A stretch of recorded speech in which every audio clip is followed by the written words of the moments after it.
Aujourd'hui, sur le parcours de El Kantaoui, il y avait plein d'enfants qui étaient venus découvrir le golf. La suite logique de la volonté de ce pays de développer la pratique de ce sport dans les écoles. Nous en parlions hier avec l'entraîneur de l'équipe nationale. Et aujourd'hui, nous avons touché du doigt l'enthousiasme qui a toute la journée accompagné cette découverte. Un enthousiasme dû en partie à la très grande bienveillance des joueurs pros qui ont participé à l'opération. Aujourd'hui toujours, sur le parcours d'El Kantaoui toujours, on s'est pelé toute la journée par la faute d'un vent pas forcément très violent, mais en tout cas très froid. Forcément, il venait de France, où les températures sont glaciales depuis plusieurs semaines. Et ce soir, on se pose néanmoins une question. Pourquoi les scores d'aujourd'hui n'ont-ils pas été plus bas, alors que, comme ça, sur le papier, on avait l'impression que les emplacements de drapeaux étaient plutôt cléments et le parcours donc plutôt moins difficile que les jours précédents.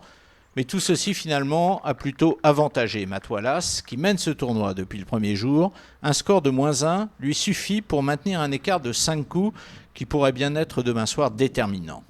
Car la chance qu'a eu l'Anglais aujourd'hui est que ceux qui étaient hier soir à sa poursuite ont tous moins bien joué que lui aujourd'hui et que ceux qui ont signé les meilleurs scores étaient plus loin au classement hier soir.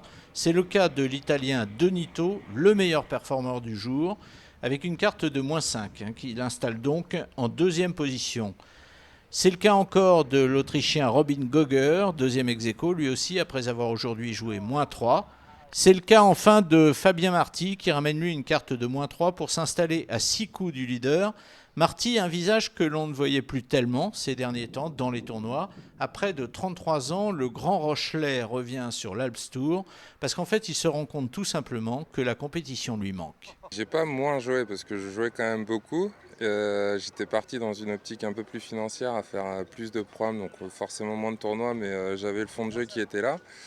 Et justement, grâce à ces quelques années de programme, j'ai réussi à retrouver un peu de financement et des gens qui croient en moi pour m'aider à repartir jouer. Donc voilà, c'est ce que je fais au jour d'aujourd'hui. Un mot enfin sur celui qui occupe ce soir encore la tête du ranking de l'Alps Tour.